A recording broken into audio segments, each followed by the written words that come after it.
வேலூர்ல நடந்த பிரச்சாரத்துல திரு விஜய் அவர்கள் ஜல்லிக்கட்டை வச்சு ஒரு குட்டி ஸ்டோரி ஒன்று சொன்னாங்க. அதுக்கு பதிலளிக்கும்படியா ஜூலி அவர்கள் ரிப்ளை போட்டிருந்தாங்க. ஜூலி அவர்கள் பேசின வீடியோவை நானும் பார்த்தேன். ஜல்லிக்கட்டு பத்தி ஃபர்ஸ்ட் உங்களுக்கு என்ன தெரியும் ஜூலி அவர்களே? ஜல்லிக்கட்டு நடந்தது இல்லையா? ஜல்லிக்கட்டு போராட்டம் நடந்தது இல்லையா? அது ஒரு 7 நாள் நடந்தது. நீங்க எத்தனை நாள் ஜூலி அவர்களே அந்த ஜல்லிக்கட்டு போராட்டத்துல நீங்க கலந்துக்கிட்டீங்க? ஒரு 3வது நாள் வரை இருந்திருப்பீங்க. 7வது நாள் கலவரம் நடந்தது, தடியடி நடந்தது. அதுல நீங்க இருந்தீங்களா ஜூலி அவர்களே? இன்னொன்னு, ஜல்லிக்கட்டு போராட்டம் ஜூலி ஒருவரால மட்டுமே தலைமையேற்று நடத்தப்படலை.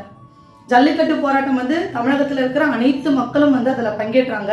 நானும் பங்கேற்றேன். திரு விஜய் அவர்களும் அந்த ஜல்லிக்கட்டு போராட்டத்துல பங்கேற்றாரு.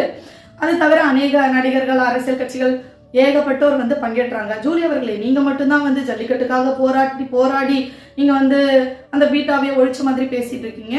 உங்களால மட்டும் நடக்கல, நீங்க அதுல இருந்தீங்க, அவ்வளவுதான்.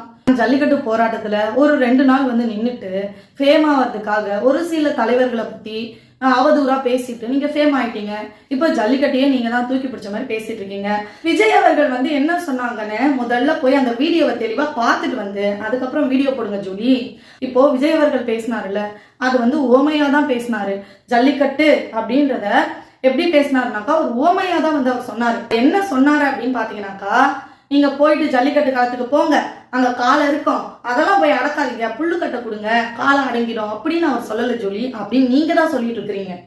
அவர் என்ன சொன்னாரு அப்படின்னு பாத்தீங்கன்னா, ஜல்லிக்கட்டு காலை இருக்கு பாத்தீங்களா, அதுதான் அரசியல் களம், அதுல ஒரு பெரியவர் வருவாரு, அதுதான் தமிழக மக்கள் அப்படின்னு அந்த ஜல்லிக்கட்டு விஷயத்த ஓமைப்படுத்தி ஒப்புமைப்படுத்தி தான் சொல்லியிருக்காரே தவிர அவர் வெளிப்படையான அர்த்தத்துல அந்த கதையவே அவர் சொல்லல.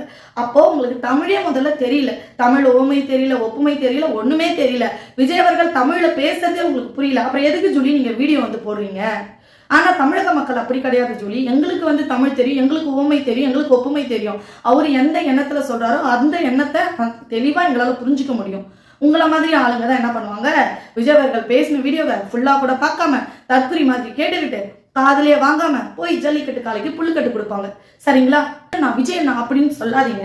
யார் எங்க அண்ணன் அப்படின்ற வார்த்தையை வெறும் வார்த்தைக்காக மட்டும் சொல்லல. அதுல ஒரு சகோதரத்துவ உணர்வு இருக்கு. விஜய் அண்ணா அப்படின்னும் போது அவர் ஒரு சகோதரனா பாவிச்சுதான் எல்லாரும் விஜய் அண்ணான்னு சொல்றாங்க.